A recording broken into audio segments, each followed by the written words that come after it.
Top 3ல இறங்கி century அடிச்சவங்கலாம் ஜாம்பவான்களே கிடையாது அப்படின்னு நான் சொல்லலை. சஞ்சய் மஞ்சுரேகர் முன்னாள் இந்திய வீரர் சொல்லியிருக்காரு. அவர் சொன்ன விஷயம் என்னென்னு பார்த்தீங்கன்னா, ஏற்கனவே ஆஷஸ் தொடரில் கமெண்ட்ரி செய்யும்போது ஸ்மித், ஜோ ரூட் போன்ற வீரர்கள்லாம் டெஸ்ட் கிரிக்கெட்டில் சூப்பராக விளையாடுறாங்க. ஸோ விராட் கோலியும் பார்த்தீங்கன்னா இன்னும் கொஞ்ச நாள் விளையாடிருக்கலாம் அப்படின்னு சொல்லிட்டு அவருடைய கருத்தை சொல்லியிருந்தார்.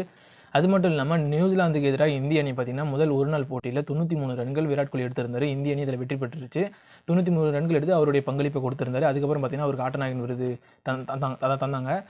குறிப்பாக பார்த்தீங்கன்னா இதன் மூலிமா பல்வேறு சாதனைகளை அவர் உடைச்சிருக்காரு. இந்த ஆட்டநாயகன் விருது வழங்கினதுக்கப்புறம் அவர்கிட்ட ஒரு சில விஷயங்கள்லாம் கேள்விலாம் கேட்டாங்க. அதில் ஒரு கேள்வி பார்த்தீங்கன்னா சும்மா நச்சுன்னு பதில் சொன்னார். அது என்னென்னு பார்த்தீங்கன்னா, இந்த மாதிரி நீங்கள் நிறைய போட்டியில் விளையாடி வெற்றி பெற்று நீங்கள் கோப்பையெல்லாம் வச்சுருந்தீங்களா, அந்த கோப்பையெல்லாம் எங்கன்னு சொல்லிட்டு கேட்கும்போது நான் என்னுடைய அம்மா கிட்ட கொடுத்துருவேன் அப்படின்னு சொல்லிட்டு அவர் சொன்னார்.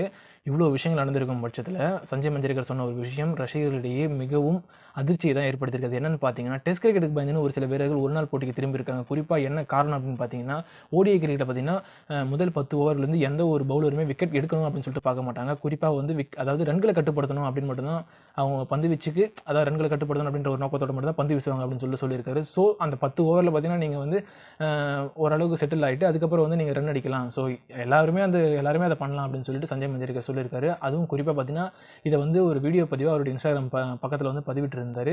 இதை வந்து விராட் கோலி மறைமுகமாக சாடியிருக்காரு அப்படின்னு சொல்லிட்டு ஒரு சில விஷயங்கள்லாம் வந்து வெளியாகிட்டு இருக்கு. இதனால் ரசிகர்கள் வந்து கடும் அதிர்ச்சியில் தான் இருக்காங்க. ஸோ இதை பற்றின உங்களுடைய கருத்து என்ன கமெண்ட் செக்ஷனில் மறக்காமல் கமெண்ட் பண்ணிட்டு போங்க. அது மட்டும் இல்லாமல் நம்ம சேனலில் வந்து சப்ஸ்கிரைப் பண்ணிட்டு போங்க. இந்த மாதிரியான கிரிக்கெட் அப்படின்னு தெரிஞ்சுக்க.